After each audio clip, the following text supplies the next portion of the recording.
The Nintendo Gamecube is one of the greatest game consoles ever. I hold a deep love for this system, as do many others. It has an amazing library of games, one of the best controllers ever made, and a plethora of add-ons and accessories that made the system stand out. Despite these factors, many issues held the GameCube back, and caused Nintendo, once the dominating force of the video game industry, to change how they approached the market. It laid the groundwork of the modern-day image we see in Nintendo today. It wouldn't revolutionize the gaming world, but its impact is still felt to this day. Everything has a story. This is the story of the Nintendo GameCube and why it failed. To explain why the GameCube failed, we first have to look at what Nintendo was going through before the system was even released. Nintendo did well with their Nintendo Entertainment and Super Nintendo Entertainment systems in the 80s and 90s.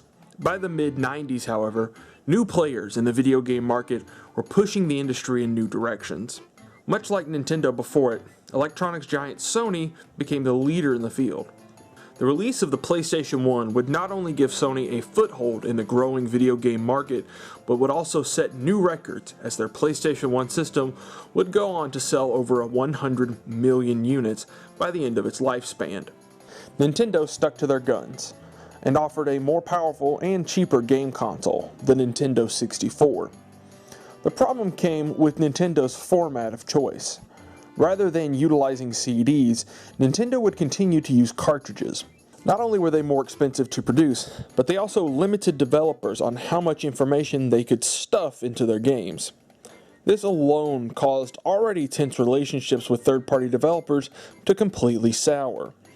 The Nintendo 64, despite having better hardware and costing consumers less, would only see 296 titles released in North America, and a total of 33 million units sold worldwide.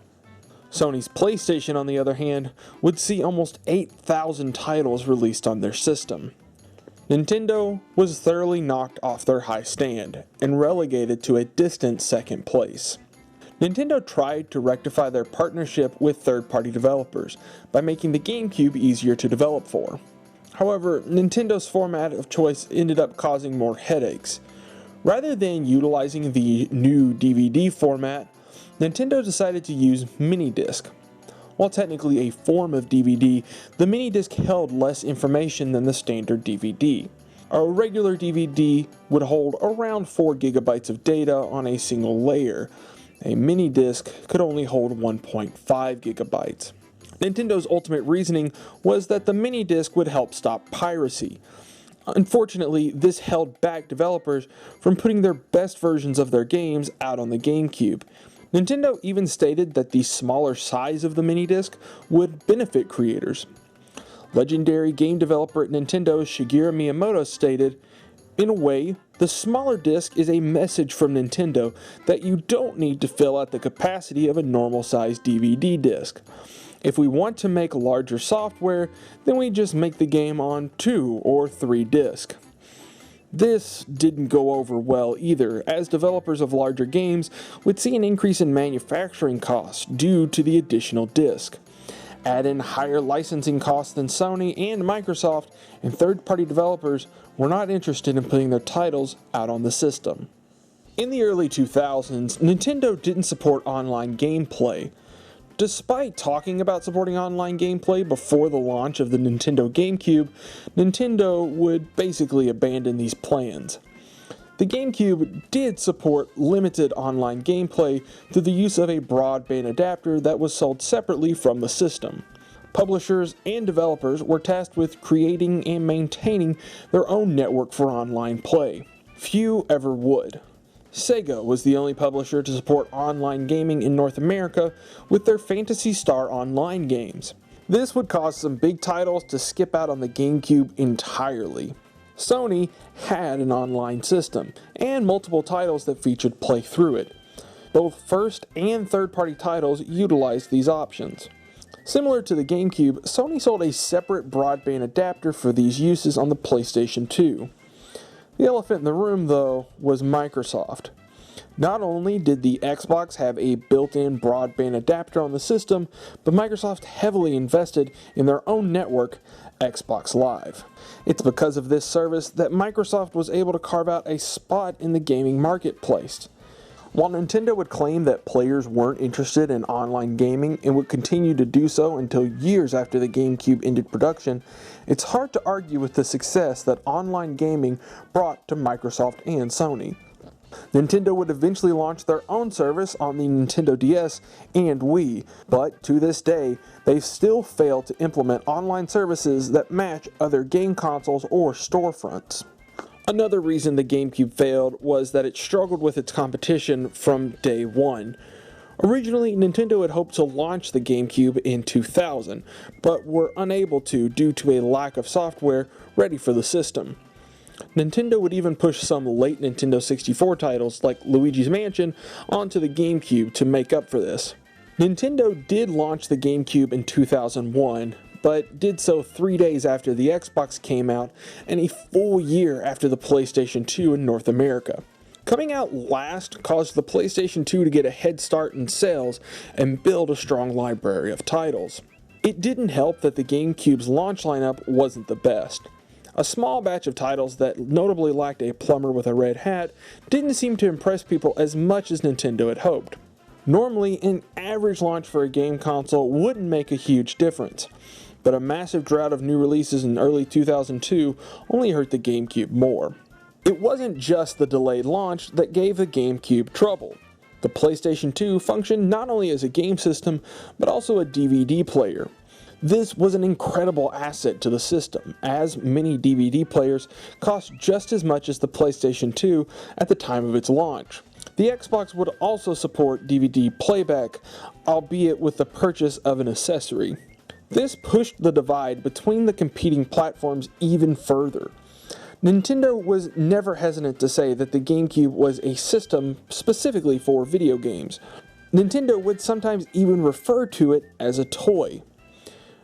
Nintendo had struggled with its image since the late 1980s. Sega famously made Nintendo come off as a company interested in making children's toys as opposed to titles aimed at an older audience. The image problem hit its peak with the GameCube. The system's strange design, which supported a handlebar and came in colors such as indigo, were a stark contrast to the bulky and solid black consoles from its competition. The GameCube controller was also a hard sell at first glance. It featured oddly shaped buttons with different colors. The toy image was being capitalized on by Nintendo's competitors, as well as the third-party developers who didn't back the system.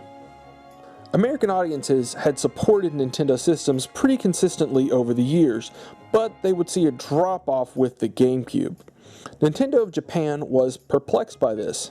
Western audiences had grown to enjoy more mature and violent games over the years. Kyle Mercury, someone who was hired to market the GameCube in North America, recalls an almost famous quote from an unknown Nintendo executive. "Consumers don't want fun anymore. They just want to kill people. In HD." Whether or not this was ever said by a Nintendo executive, it's pretty clear that Nintendo's headquarters had difficulties understanding the Western market. By ignoring, or at least failing to understand older audiences, Nintendo struggled with their image for the entire generation. Nintendo of America seemed to understand that this was a problem and tried to rectify it. They would start to push for more mature titles on the GameCube as early as 2002 with the launch of Eternal Darkness. Perrin Kaplan, the Vice President of Marketing and Corporate Affairs for Nintendo of America, summed it up best. "The kids who played Mario when they were 6 are now 28. They still want to play Mario, but they want some other stuff." For most, however, it was too little, too late. They had already moved on past Nintendo. The misunderstanding of their audiences stems from the miscommunication between Nintendo of Japan and Nintendo of America, and the entire company's overconfidence in their product. Early on, Microsoft wasn't even a competitor to the GameCube. Nintendo, and others, thought that a computer software giant, especially an American one, would not understand gaming culture. Eventually, Nintendo would see themselves as an outlier in the game industry, with the GameCube and its successors. They would embrace coming up with their own ideas to chase, rather than the most popular trends others were setting. Before the launch of the GameCube, Nintendo oftentimes seemed overconfident in their product. In interviews, executives would often state that the GameCube was going to sell simply because it was a Nintendo product. While the company had a strong history in the young video game industry, much of the old guard at Nintendo failed to see the significance of many trends. This overconfidence would lead to disbelief after the GameCube failed to meet its sales targets. The Nintendo GameCube was, in many ways, a failure. Nintendo made a lot of mistakes with the system. Their failure to understand and properly market the game system came down to their misunderstanding of an ever-growing gaming community. They didn't embrace popular trends like the DVD or online gaming.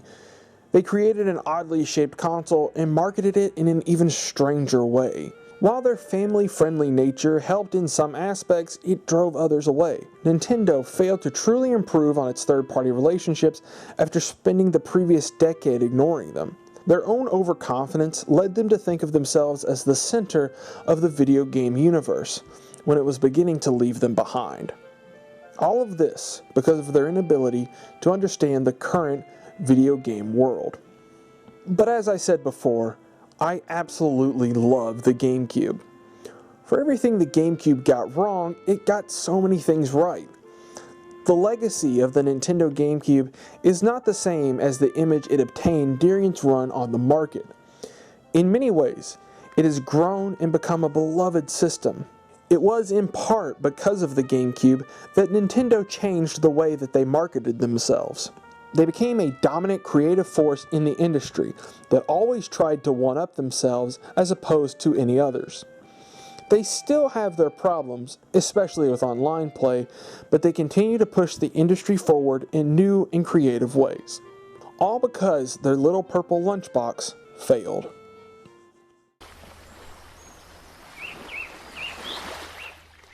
In 1996, Nintendo released the Nintendo 64 after great anticipation. Gamers from around the world lined up to purchase the latest Nintendo hardware. But at Nintendo headquarters, planning and ideas for their next home console was already underway. Development for the system began as early as 1997 for what would eventually be known as the GameCube. Dolphin was meant to be the most powerful system ever created. At least, that was Nintendo's goal. The Nintendo 64 was much more powerful than both the PlayStation 1 and Sega Saturn, its only real competition in the market. Nintendo had hoped to continue their success in that regard, while also shoring up support to avert the failures of the Nintendo 64. Despite its extra horsepower, the Nintendo 64 was outsold by the PlayStation 1 by a margin of 3-1, and continued Nintendo's shrinking footprint in the console market in regions outside of North America. To create the most powerful game console ever made, you would need the most powerful 3D graphics card. Nintendo had originally entered talks with Silicon Graphics, the same people behind the Nintendo 64 chip. Silicon Graphics, however, would experience some inner turmoil within the company. Nintendo shopped around for a manufacturer before settling on ArtX, a startup founded by former Silicon Graphics employees. And to create the CPU, Nintendo would reach out to IBM. A powerful home console was important to Nintendo, as they wanted to make sure the GameCube could outperform the PlayStation 2. Nintendo would also make the system easier to develop for, as the Nintendo 64 was notoriously difficult to create games for. Nintendo president Hiroshi Yamauchi was very ambitious in launching the system before or around the same time as Sony. Plans were put into place to launch the system as early as the fall of 1999, with the goal being to launch the system before holiday 2000. Nintendo believed that the constant delays of the Nintendo 64 had given Sony the opportunity to outsell them. They were adamant about getting the system out as quickly as possible. Nintendo's first mention of their next-generation home console came at E3 1999. Nintendo of America chairman Howard Lincoln would reveal to the world just enough info to whet fans' appetites. Their next system was known under the code name Dolphin. It would be more powerful and cheaper than the PlayStation 2. And more importantly, it would not run on ROM-based cartridges. Fans cheered. Lincoln, however, wouldn't mention what the system would use to play its games. In May of 1999, it was reported that 4 development studios had received development kits for Dolphin. Nintendo's EAD studio, Nintendo of America's NST studio, second-party developer Rare, and the relatively unknown Retro Studios were all at work creating software for the system. Unfortunately, Nintendo had a hard time creating enough development kits. To make matters worse, third parties were generally the last to receive these development kits. By the time of the Game Developers Conference in 2000, most developers were hard at work making PlayStation 2 and Xbox games. Few had Dolphin games in development. This was in part due to the lack of development kits. Nintendo suggested that developers make their games with the specs of the highest-end PCs in mind. Third-party developers were not amused. Company spokesman Hiroshi Imanishi would make matters worse in an interview with Next Gen magazine in December of 2000. He said, "We are not approaching third parties and asking them to develop software for Nintendo. If they would like to make GameCube software, it's fine, but we will never demand them to make games for GameCube." Nintendo's mindset was always to beef up their own system's library and then have third parties come once they'd sold enough units. While this thinking had worked in the past, it didn't apply as well in the modern landscape. Third parties often felt like second fiddles when it came to working with Nintendo, while Sony and Microsoft would treat them far better. Nintendo didn't like multi-platform games either. They claimed that it diminished the value of game systems when they all had the same games. They were more interested in having quality exclusives than yet another version of a third-party title. This, Nintendo claimed, was what made them and their products different. They emphasized quality over quantity, and in a lot of ways, it's a respectable approach. Business-wise, however, it only hurt them, as third parties left to form closer relationships with other console manufacturers. Nintendo began hyping up Dolphin as soon as it was announced, but gave few details on the system itself. Nintendo claimed it was holding information due to the revisions the company was constantly making. Developers and publishers were unimpressed. Eventually, Dolphin would miss its holiday 2000 release, and it would once again see Nintendo being the last to launch a home console in the market. Nintendo would claim that there just wasn't enough software to launch the system. Instead, they encouraged players to purchase more Nintendo 64 games, and that the Dolphin would launch in 2001. Nintendo had created an interesting controller when crafting the Nintendo 64. Its 3-pronged design was unusual, but its analog stick was revolutionary in the video game world. For Dolphin, Nintendo wanted to completely reinvent their controller and create one that was not only comfortable, but easy to use for everyone. Shigeru Miyamoto wanted to perfect the controller on Dolphin, and claims to have spent more time on its controller than any other Nintendo system. Miyamoto and his team would work for over 3 years on the controller. The controller would go on to become a Nintendo mainstay for 3 generations of gaming. During the 1990s, Nintendo held an annual event known as Space World. Space World 2000 would be when Nintendo officially revealed that Dolphin had become the GameCube. Nintendo would present a highlight reel for upcoming titles for the Dolphin. While not every game made it out of the gate, none stood out more than a teaser for the Legend of Zelda series. Nintendo would showcase an older Link fighting Ganondorf in a dark and ominous location. Fans went wild for the teaser and eagerly awaited more information down the road. The most notable game at the event, however, was Mario 128, a prototype that Shigeru Miyamoto had been working on with his team at Nintendo EAD. The title was meant to showcase the power of the GameCube. They showcased changing platforms, as well as 128 different characters occupying the screen at once. The title would never be officially released, but its concepts would be carried over into later titles, such as Pikmin and Super Mario Galaxy. Nintendo didn't just experiment with software on the GameCube. Early design concepts showed multiple ideas that Nintendo would later revisit for future consoles. While Miyamoto and his team worked hard on the GameCube's controller, Factor 5 reportedly received early prototypes of a controller with motion controls. Nintendo would go further and file patents in the United States in September of 2001 for prototypes from a company called Gyration. The GameCube would never use motion controls, but Nintendo continued to explore the concept during the system's run. In 2003, Nintendo would file patents regarding tilt controls featuring both the Nintendo GameCube controller as well as the Game Boy Advance. These tilt and gyration controls would eventually become a staple in Nintendo systems when they launched the Nintendo Wii.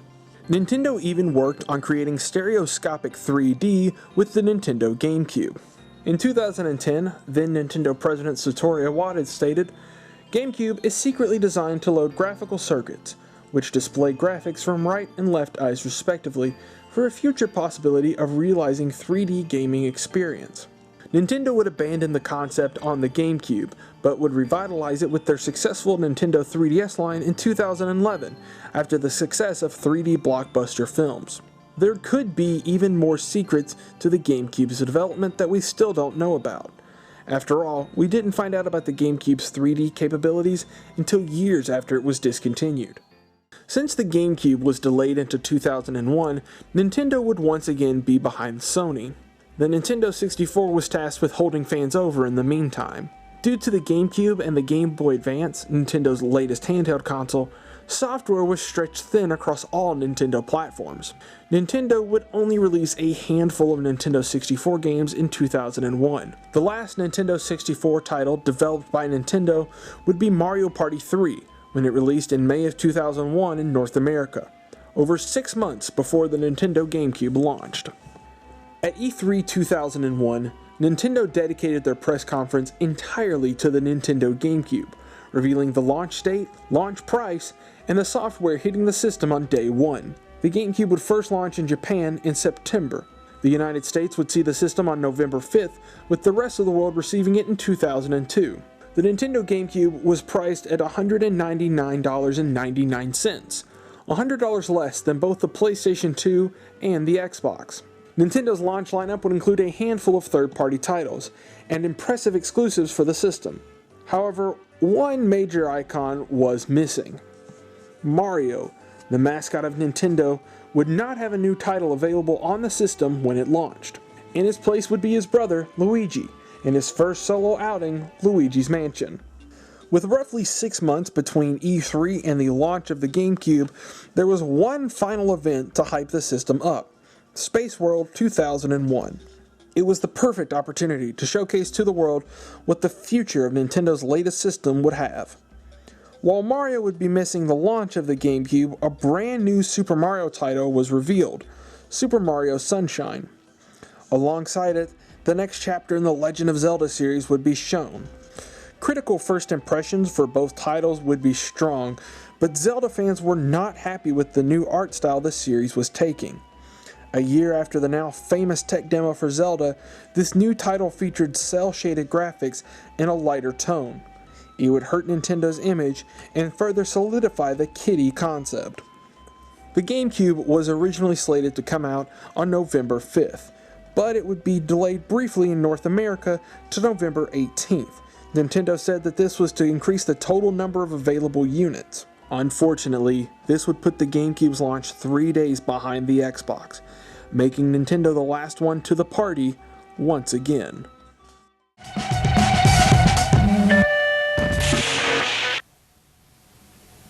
The latest video game war is heating up tonight. Nintendo's GameCube system is about to hit the stores. The Nintendo GameCube would launch in September of 2001 in Japan, and a launch in North America would follow in November. After successfully launching the Game Boy Advance in the spring and summer, all eyes were on Nintendo to see if their new system could live up to their past glory. It wouldn't be easy. The Japanese economy was in a slump. The United States of America had just experienced the worst terrorist attack in the country's history, and Sony had already been out on the market for over a year with the PlayStation 2. It would be the most difficult launch for Nintendo yet. The Nintendo GameCube launched in North America on November 18th, 2001. It was priced at $199.99, and it came with a system, one controller, and the appropriate hookups. The system would launch with a total of 12 games. Nintendo published 2 titles for their new system, Luigi's Mansion and Wave Race Blue Storm. Nintendo's former rival Sega would release 2 titles at the launch after discontinuing their Dreamcast system earlier in the year. They would port Crazy Taxi to the system and bring a brand new exclusive to the GameCube in Super Monkey Ball. The biggest launch title would be Factor 5's Star Wars Rogue Squadron 2 Rogue Leader, an exclusive to the system.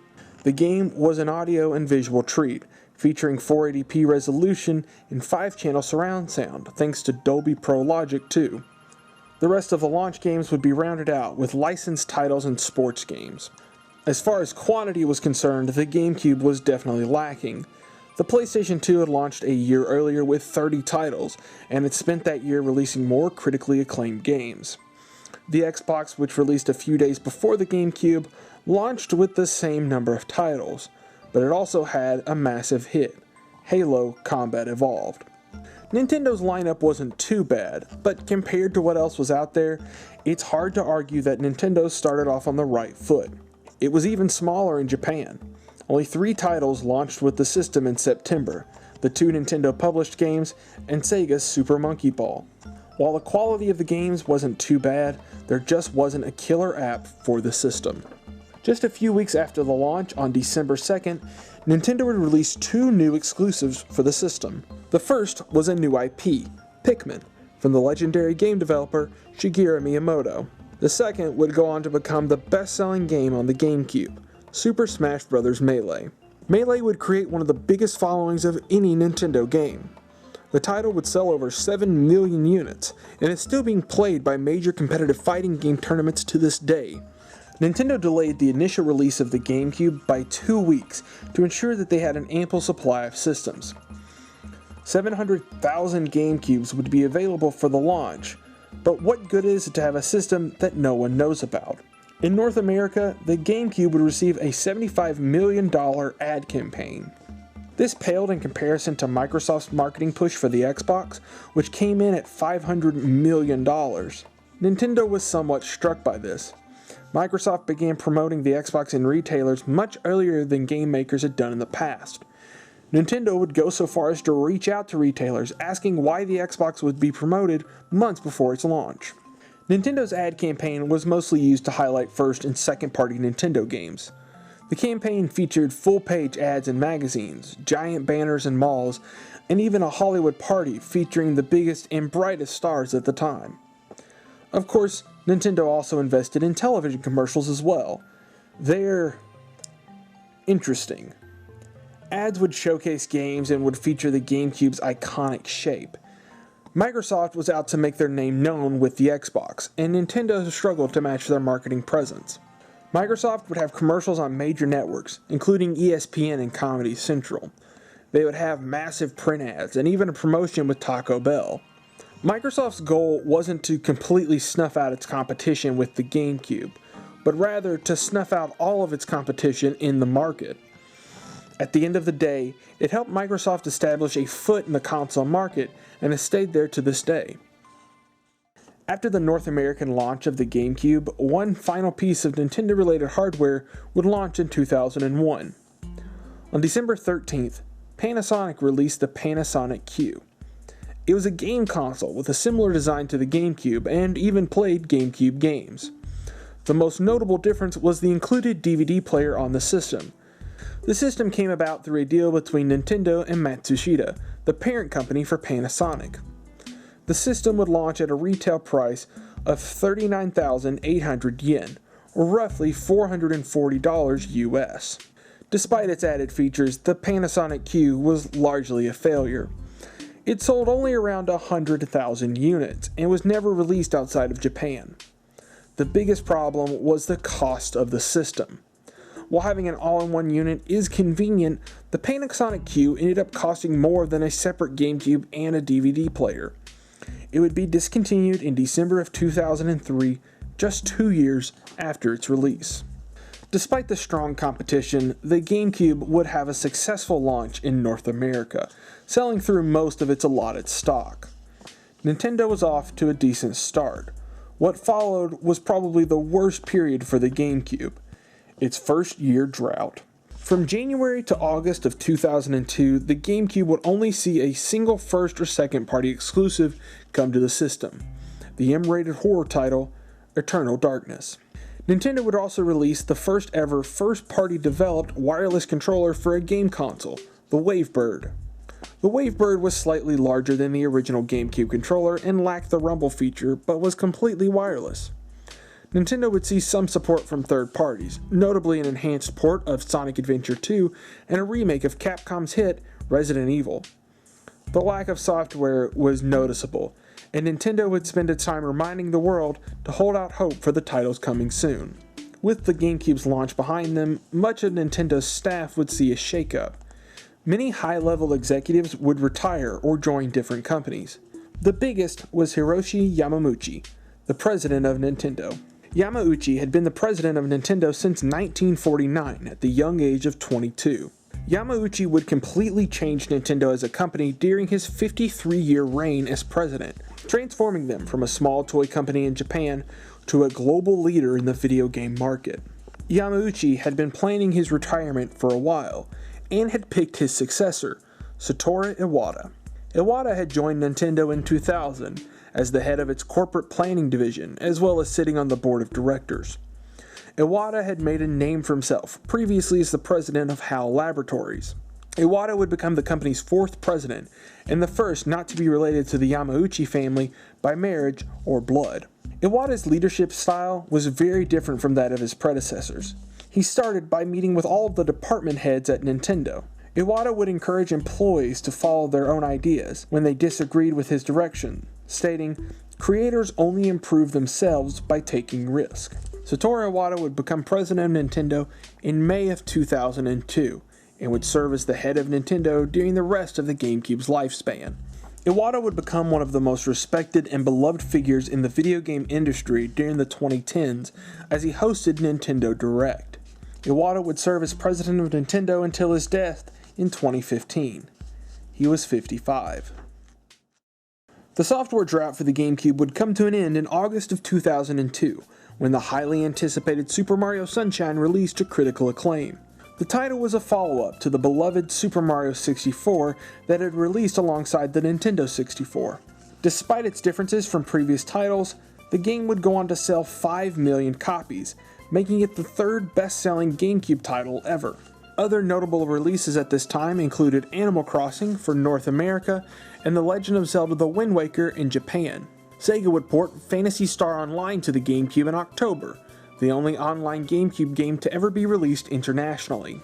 In September of 2002, Star Fox Adventures would be released on the GameCube. Originally under the title Dinosaur Planet for the Nintendo 64, Star Fox Adventures would mark a special occasion.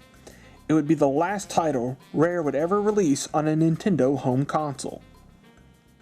Rare would become a second-party developer under Nintendo in the mid-90s. The company started making games for Nintendo consoles with the NES, but made their mark with the release of Donkey Kong Country on the Super Nintendo in 1994. For the next 8 years, Rare would become one of Nintendo's most important assets. Rare would create several of their own successful IPs, as well as create some of the best licensed titles of the era. Rare became restless as a second party with Nintendo. In 2001, they began to shop around for a new partner, a company that would purchase 100% of the company. Nintendo seemed like an obvious choice, and had the option to make the first bid on the company. Rare, however, was interested in working with a third-party developer, so they had access to all the current consoles. A bidding war broke out for the company. Activision and Microsoft had both expressed interest in the company and began making offers. Eventually, Activision would withdraw, leaving Microsoft as the sole bidder.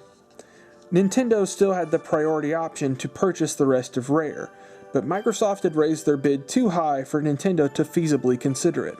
Nintendo would sell their portion of the ownership of Rare for $375 million to Microsoft, making Rare a first-party studio for the tech giant. At the end of the day, it only made sense for Nintendo to sell the company. Rare's production of titles had slowed down during the early days of the GameCube. Nintendo still wanted full ownership of Rare, but the price tag associated with it was just too great. Microsoft would win out in the end, not just by gaining another well-known development studio, but by denying Nintendo one of their key players. With Rare gone, Nintendo turned to their other development studios to continue the effort of quality titles for the Nintendo Gamecube. Luckily for Nintendo, a small studio would become an overnight sensation just a few months later. Retro Studios was founded in 1998 by a group of former Acclaim developers in Austin, Texas. Retro had received funding from Nintendo to create new titles for the GameCube that catered to an adult audience. They were one of the first developers to receive Nintendo GameCube development kits, and would begin work on multiple exclusive titles for the system. Titles would include Raven Blade, an RPG, Thunder Rally, a racing title, NFL Retro Football, a licensed football game, and a project simply known as Action Adventure. All of the titles, excluding Action Adventure, would be cancelled, and Retro's staff would be cut down to compensate. Poor management plagued Retro during their early days. The studio was understaffed for the amount of titles they were working on, and company president Jeff Spangenberg was oftentimes absent during the workday. With the controversy surrounding the studio, Spangenberg would eventually sell Retro Studios to Nintendo in May of 2002 for $1 million. Retro's next task wouldn't be an easy one though. Metroid had been missing in action for a while. The last title in the series was Super Metroid, which released in 1994. Nintendo never created a Metroid title for the Nintendo 64, citing the difficult task of translating the series to 3D. Retro would transform Action Adventure into Metroid Prime. Not only would it be the first Metroid title in 3D, but it would be the first title in the series to be developed by an American developer. Retro Studios would rush to finish Metroid Prime before its fall 2002 release. Their efforts would pay off when Metroid Prime was released on November 17, 2002, to critical and commercial success. The title would help revitalize the Metroid franchise, and would see 2 additional sequels before being spun off into its own series. Retro would become one of Nintendo's most consistent developers, and the studio continues to make games for Nintendo to this day. Nintendo struggled greatly during its first year on the market with the GameCube. The lack of major software for the system slowed any momentum Nintendo had gained during its launch. The system would rebound later in 2002 thanks to strong first-party titles, but Nintendo's competition knew that blood was in the water. It would take everything in the company's power to make the GameCube a success. My body is ready. After the Nintendo GameCube launched, it had struggled to find its footing in the video game landscape. The system suffered a major drought throughout the first half of 2002, and sales were sluggish.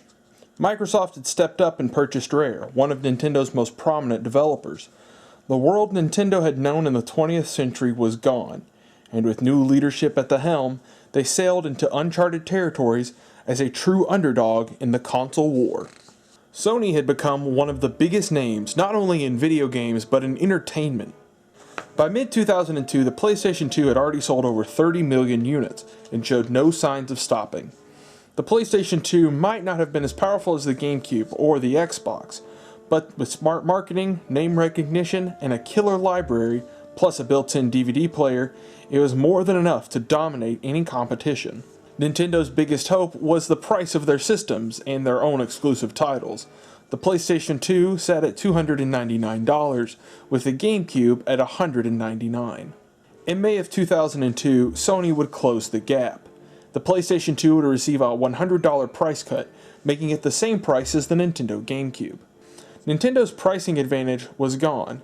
Sony would sell an additional 20 million PlayStation 2s in 2002 after the price cut, bringing their total to 50 million units. Sluggish hardware sales weren't the only problem. Software sales were poor as well.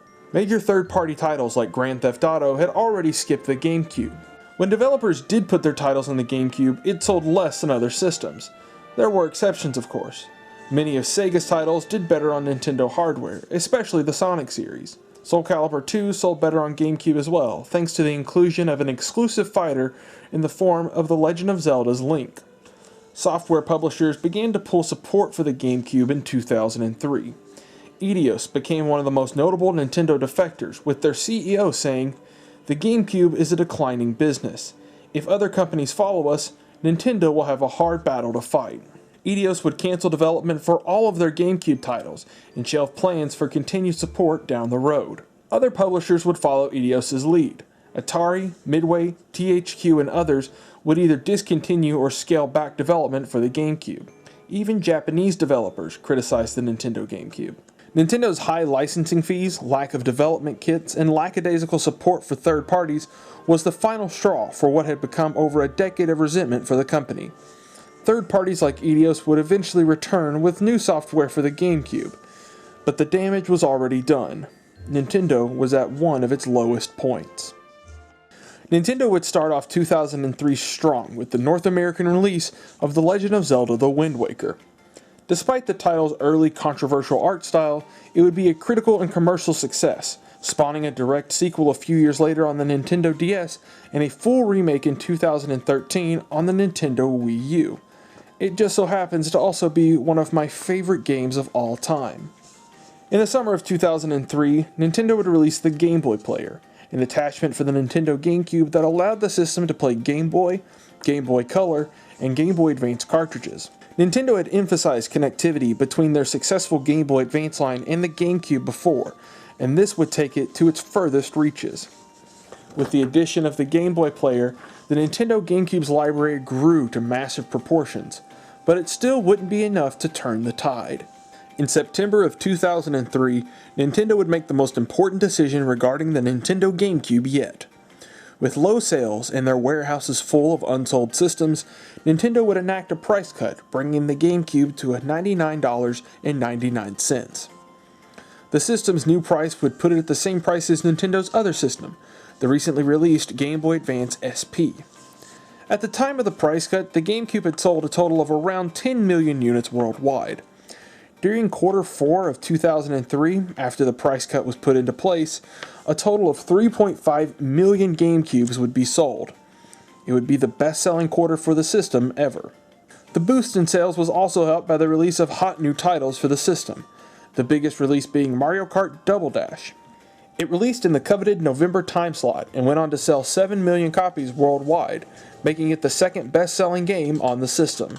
Nintendo had been struggling with third-party developers for some time. It had received some low-profile exclusives like Baten Kaitos and Lost Kingdoms, thanks to support from Japanese publishers. But the world would be shocked when Capcom announced 5 new games for the system in late 2002, most of which would be under the supervision of Shinji Mikami, a well-known developer at Capcom who had directed the first Resident Evil title. To make things even sweeter for Nintendo, all 5 would be exclusive to their system. Well, they would have been. Capcom would claim just a month later that only one of the games would be an exclusive, but it didn't take the wind out of Nintendo sales. The first game would be PN03, a third-person action game released in March of 2003. The title would sell poorly and received mixed reception from critics. The next game would be Beautiful Joe, a 2D side-scrolling beat-em-up coming out in June of 2003. The response from critics would be better, but it didn't deliver on the sales. It would eventually be ported to the PlayStation 2 and receive 2 additional sequels. The third title was known as Dead Phoenix. Unfortunately, this game would be cancelled before very much information was known about it. It was meant to be a 3D style shoot-'em-up. The final 2 titles wouldn't see release until 2 years later in 2005. Going into 2004, Nintendo was finally starting to see positive results. The GameCube's price cut was paying off, and software sales were rising. It was time for Nintendo to finally pull out the big guns, and there was no better place to do it than E3. Enter Reggie fils-aime. My name is Reggie. I'm about kicking ass. I'm about taking names. And we're about making games. Reggie had become the Executive Vice President of Sales and Marketing at Nintendo of America in December of 2003, but shot to fame at E3 2004. Reggie would become an internet sensation, thanks in part to his no-holds attitude when it came to speaking with the public. He would eventually go on to become President and COO of Nintendo of America, a position he holds until this day. Reggie's attitude wasn't just for show. It showcased a change in Nintendo's lineup for the year. Nintendo spent much of E3 2004 showcasing more mature titles to the GameCube, that's geared towards an older audience. Retro Studios was back once again with a sequel to Metroid Prime, with Metroid Prime 2 Echoes. Nintendo even allowed Capcom, a third party, to spend time showcasing their new exclusive for the system, Resident Evil 4. Other big games included Pikmin 2, Paper Mario: The Thousand Year Door, and Mario Party 6. Resident Evil 4 would be released in early 2005 for the Nintendo Gamecube, with the rest of the titles coming out in late 2004. Nintendo would close out E3 2004 with one major announcement. The Legend of Zelda series was back. Shedding these cel-shaded graphics for a more mature look, the crowd went wild. Rumors state that grown men wept at the announcement. And the timing couldn't be sweeter. The game was slated for release in 2005. Once the trailer had concluded, Shigeru Miyamoto, the series creator, stepped out of the shadows. He held a Master Sword and a Hylian shield, just as Link had done in the trailer before. Miyamoto, smiling ear to ear, would thank the audience for their support of the series. The announcement would go down in history as one of the greatest moments at E3. With the hype surrounding the GameCube, on January 1st, 2005, the Nintendo GameCube would get its newest owner, me. $100 was a lot for an 11-year-old, and a $50 game alongside it wasn't cheap either. I was mesmerized by video games my entire life, and after receiving a Game Boy Advance just a little over a year before, I bought my first ever video game system. It was a solid black GameCube, and with it I bought Pokemon Coliseum. I didn't have the widest taste in video games at the time. I took my GameCube home and hooked it up to the only TV that had the right hookups in our home. It just so happened to be a TV in the kitchen, with a small screen that was around 8 inches big. I was floored by the graphics at the time. It was the first time I'd ever seen Pokemon in 3D. I tried playing the game, but it wouldn't let me save. I thought it was odd at first until I realized I needed a memory card, something I wasn't used to with cartridge-based games. I would return to that old Walmart and purchase a memory card for $20. I still own all of these accessories to this day. Later on, I would purchase a ton of titles for the system.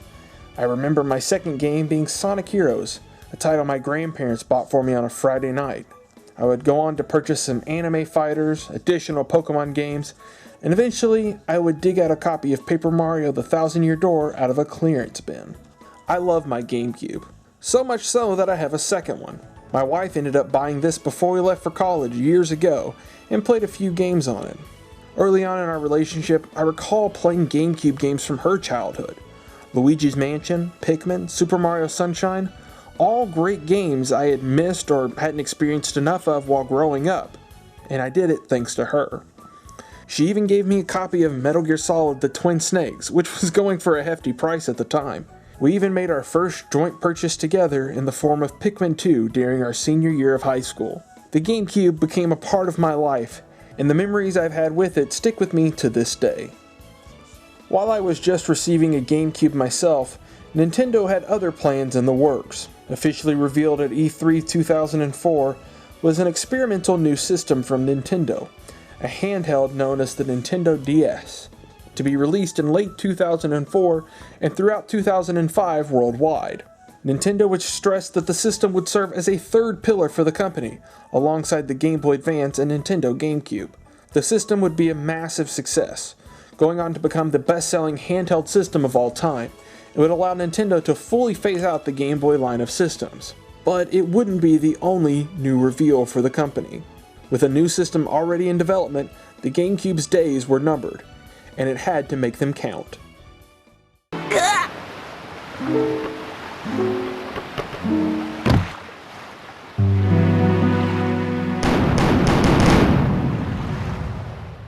The GameCube was once again on the rise in 2005.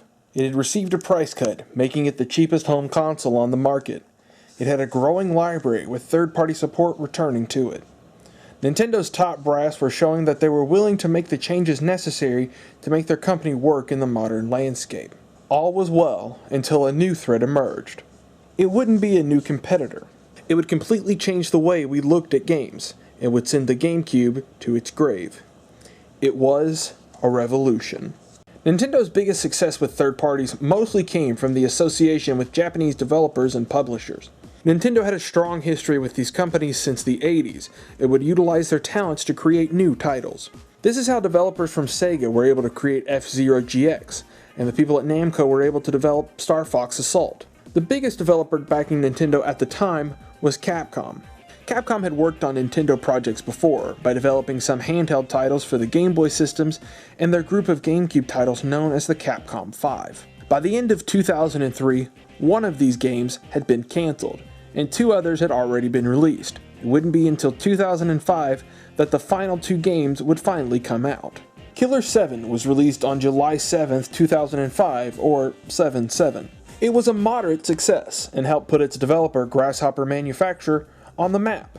It didn't hold a candle to the biggest title of the Capcom 5, and arguably the biggest game to ever grace the Nintendo Gamecube. In January of 2005, after being delayed for years and reworked in a whole host of ways, Resident Evil 4 launched exclusively on the GameCube. The title had first been hinted at in late 1999, and had gone through many different revisions. One of the most notable was reworked into its own game and eventually became the franchise Devil May Cry. But it all paid off. Resident Evil 4 became an instant success. It was considered one of the best games of 2005 and frequently ranks among the highest rated Nintendo GameCube titles. It would help popularize the over-the-shoulder camera angle used in third-person shooters and set a new standard for action games. The title would sell 1.6 million copies on the GameCube, but it just wasn't enough. Despite Capcom's claims that Resident Evil 4 would remain an exclusive for the GameCube, they quickly began working on a port for the title for the PlayStation 2.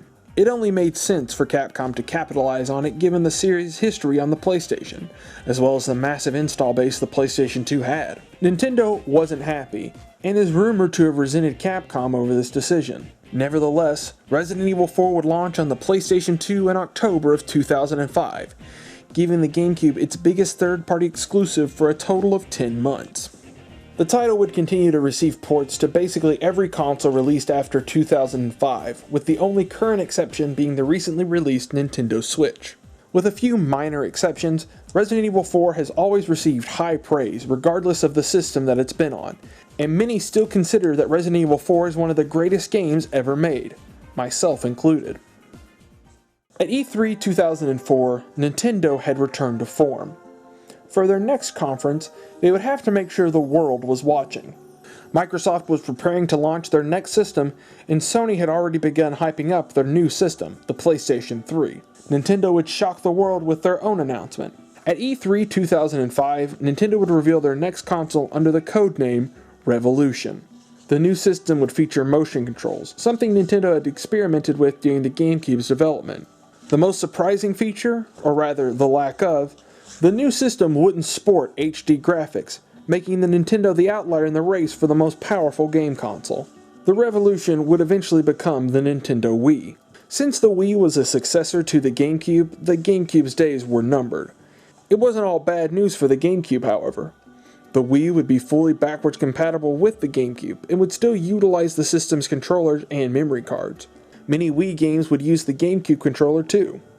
Nintendo basically built the GameCube into every Wii for the first couple of years of production. The GameCube wasn't done yet, as it would still see a plethora of high-profile titles throughout 2005. Fire Emblem would return to home consoles with Path of Radiance. Intelligent Systems also took their Advanced Wars series and brought it to home consoles in the form of Battalion Wars. Mario wouldn't miss out on the fun either, as many Mario spin-offs would come to the GameCube. Donkey Kong even made a minor comeback with Donkey Kong Jungle Beat, a 2.5D platformer that used the DK bongos as a controller. Nintendo would continue to reach out to third parties to help with their properties as well. Star Fox Assault was developed by Namco, and Konami helped create one of the strangest spin-offs in the Mario universe, Dance Dance Revolution Mario Mix. Nintendo would even publish their second M-rated title in August of 2005 with Geist, a first-person adventure title with shooter elements. Third parties would begin to return to the GameCube in 2005. Eidos, one of the biggest defectors, would publish LEGO Star Wars on the GameCube in late 2005, and future multi-platform titles would come to the GameCube, albeit usually later than its counterparts on PlayStation 2 or Xbox. Eidos would even release Tomb Raider Legend on the GameCube in late 2006, a massive change as the series had previously been a PlayStation icon. 2005 would prove to be a good year for the Nintendo Gamecube. One major title would miss 2005 though. The GameCube's second Legend of Zelda title, Twilight Princess, would be pushed back into 2006. 2006 would be an otherwise unimpressive year for the GameCube. With the Wii's release coming, the GameCube would see very few new titles.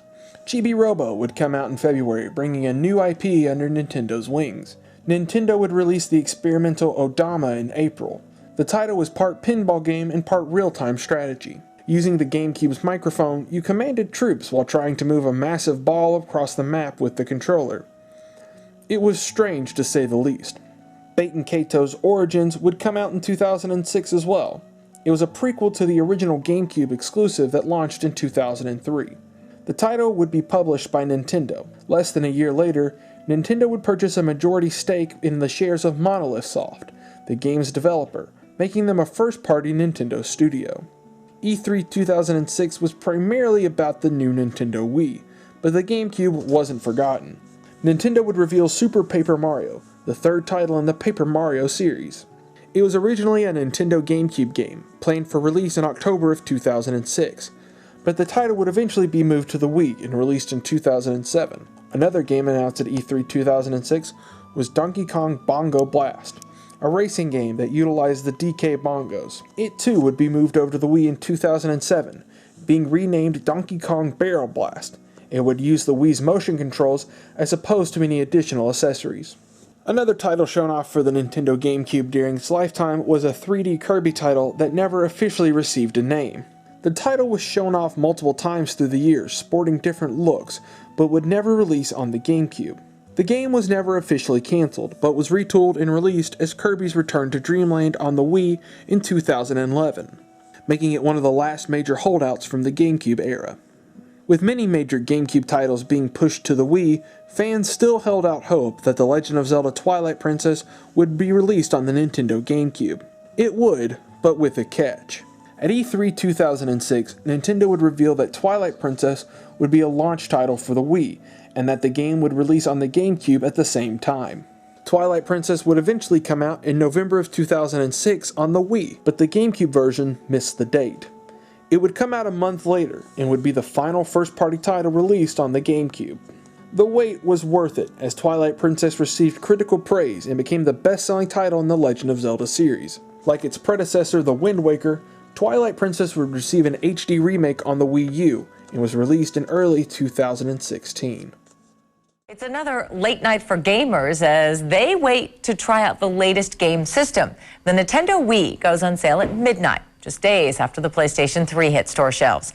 On November 19, 2006, the Nintendo Wii would launch in North America for $249.99. Its release came 5 years and 1 day after the Nintendo GameCube landed on American shores. The Wii would go on to become a massive success. It made history as Nintendo's best-selling home console, and it would be the best-selling game system of the 7th generation, replicating the success Nintendo found in the 80s and 90s. It came with a pack-in title, Wii Sports, which would go on to sell over 82 million copies, becoming the 4th best-selling game of all time. For the GameCube, it was over. Nintendo's Lunchbox was quietly discontinued in early 2007, as releases for the system became fewer and far between. Nintendo would sell just shy of 22 million Nintendo GameCubes during its run. It would be the worst-selling Nintendo home console until the Wii U failed to reach an audience in the mid-2010s. Nintendo also failed to outsell Sony's PlayStation 2, which would sell over 150 million units before it was discontinued in 2013. Nintendo's goal of 50 million units became a far cry of reality. Nintendo even failed to outsell Microsoft, who had just barely outsold the GameCube with 24 million Xboxes. Few titles would release on the GameCube after the Wii launched. Only licensed titles and sports games would grace the system. The final Nintendo GameCube game was released on August 14, 2007. It was Madden 08, an otherwise unremarkable title. The GameCube would live on through the Wii, as the system was backwards compatible with most Nintendo GameCube games and accessories, but with support officially ended, the GameCube was finally dead. If you look purely at sales numbers, You'll see the GameCube as a system that never lived up to its expectations. It was defeated in a three-way console war by an industry giant and a newcomer. It failed to meet Nintendo's sales goals and produced a system that felt behind the times in many ways. But that's only on the surface level.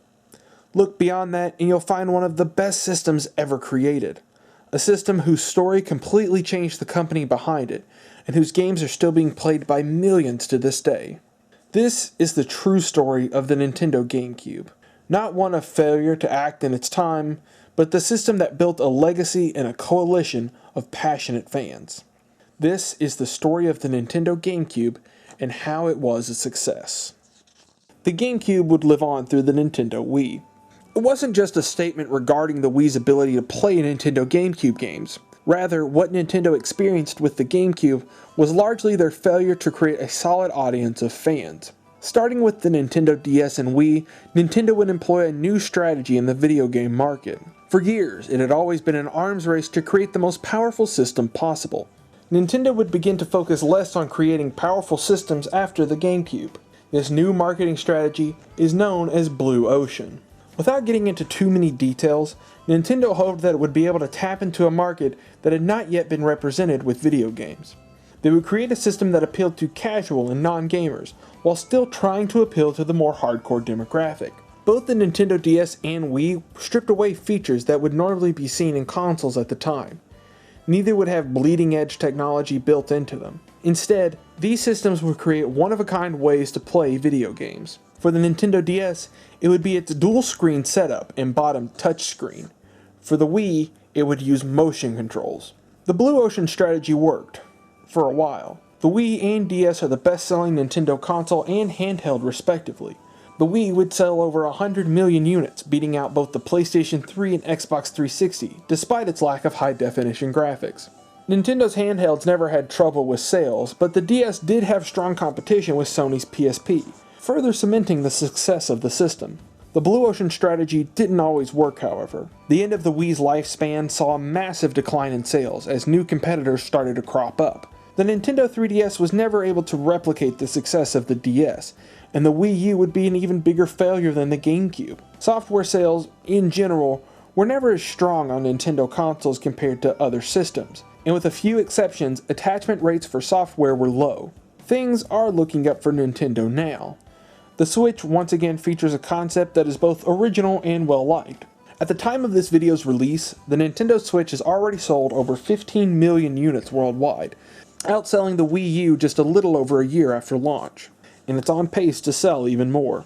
The GameCube was a somewhat experimental system for Nintendo, as many of the ideas introduced or scrapped for the system would return later on down the line. Motion controls were first thought of with the GameCube, and would be revisited with the Nintendo Wii. Stereoscopic 3D would be used with the Nintendo 3DS. Games like Odama and the later Mario parties would use a microphone to control portions of the game, something that would be built into the Nintendo DS and 3DS for uses with various titles.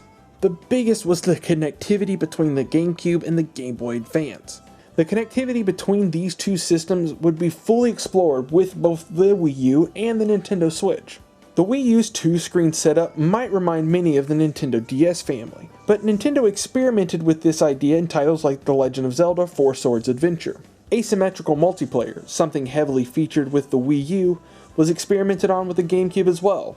Pac-Man Vs. is a great example, as one player played as Pac-Man on the Game Boy Advance, while the other players played as Ghost on the Nintendo GameCube. This is incredibly similar to the Luigi's Mansion minigame in Nintendo Land, and it all started here.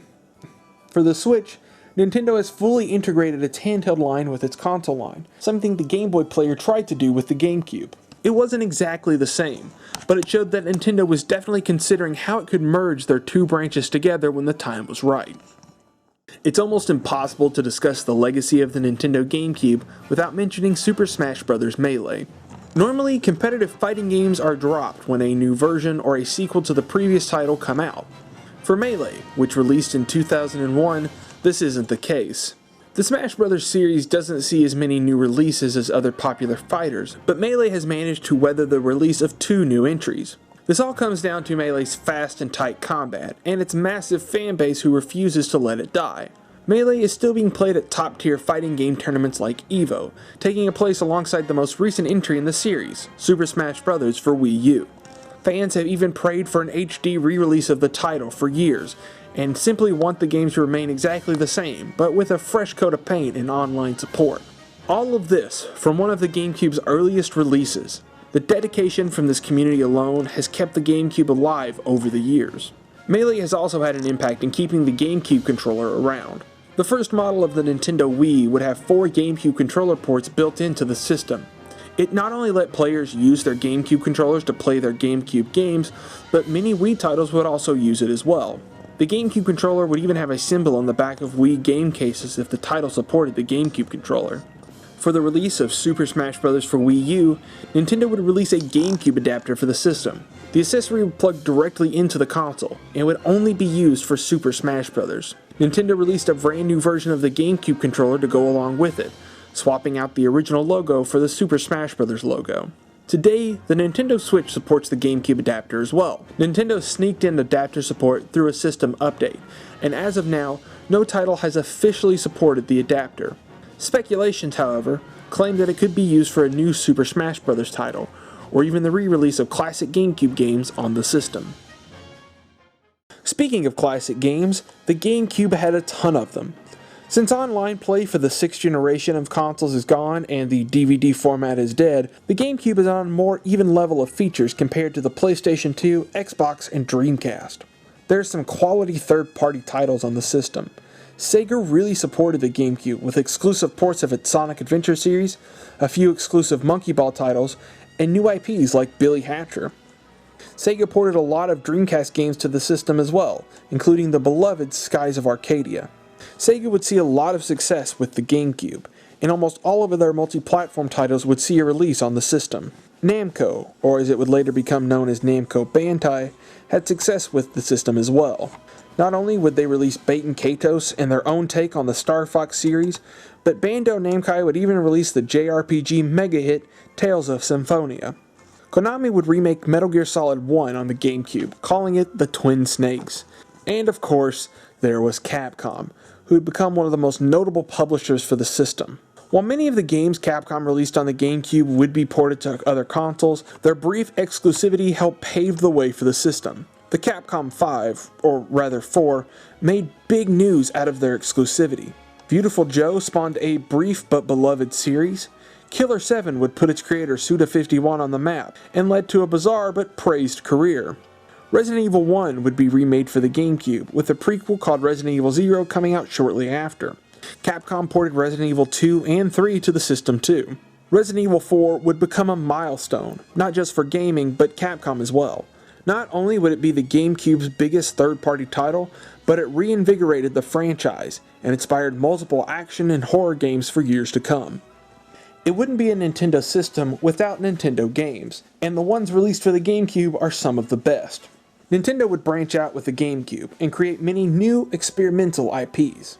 Chibi Robo, despite its late release, was a creative idea that helped launch a brand new franchise. Pikmin would be a minor hit too. The series would really get off the ground after the third title released on the Wii U.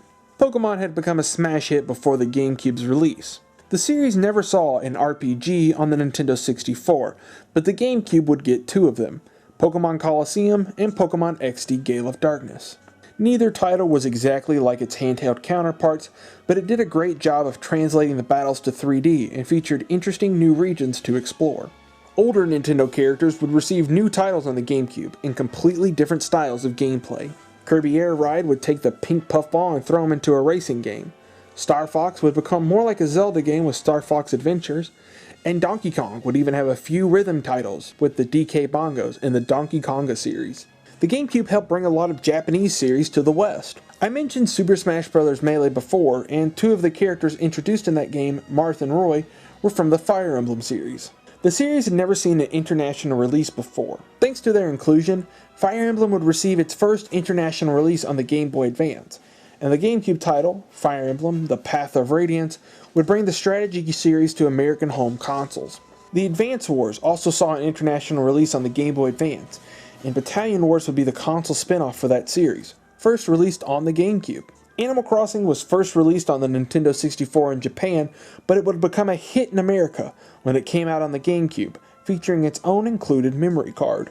I could go on and on about the great games on the Nintendo GameCube, but 3 titles in particular stand out to me when I look at the GameCube and the era of Nintendo it represents. The first is Super Mario Sunshine. Sunshine represents Nintendo's need to constantly innovate on old ideas. It would have been easy for Nintendo to just make a Super Mario 64 too. Instead, they came up with a new mechanic that completely changed the way the game was played. In return, the way the game was made became completely different as well. Movement in Super Mario Sunshine is the most important piece of design, and creating levels around that made the game better. The next title that I want to mention is The Legend of Zelda: The Wind Waker. The Wind Waker is a mostly normal Zelda adventure by modern series standards. You explore a massive world and the dungeons within it to save the day. It's a linear path to beat the game, and you have a pretty standard combat cycle. It has more in common with The Legend of Zelda: The Ocarina of Time, the first 3D Zelda title, than any other game except for maybe Twilight Princess. What sets it apart is its art style. The cel-shaded graphics were seen as kiddie at first. Gamers at the time were furious that the series did not go with a more mature style and tone. However, The Wind Waker proved that a more cartoonish art style does not mean a game has to be dumbed down to its subject matter or designed for a younger audience. The team behind The Wind Waker made a game that has stood up to the test of time better than any other Zelda game before or after it. The risk that Nintendo took creating this title when fans were screaming for something different is impressive. Ultimately, we received the best result, as The Wind Waker is one of the greatest games of all time. Super Mario Sunshine showed that Nintendo didn't want to take the easy route, and The Wind Waker showed that they were willing to take risk. But Metroid Prime is perhaps the most important game ever made for the GameCube. Metroid is a loved series, and that was no different in the late 90s. Nintendo had struggled to translate the series to 3D. When Retro Studios, a recently founded developer that had been wrapped in scandal since its creation, took a crack at creating the first ever 3D Metroid game, anyone in their right mind would have been freaked out. The Metroid series was returning, but to many it looked like it wasn't going to be sticking around for long. The level of commitment and expertise behind Metroid Prime made it into one of the best games ever. Metroid Prime translated a 2D side-scrolling series into a first-person adventure game. Nintendo's faith in Retro may have come off as crazy before the release of Metroid Prime, but their guidance and leadership pushed it in the right direction.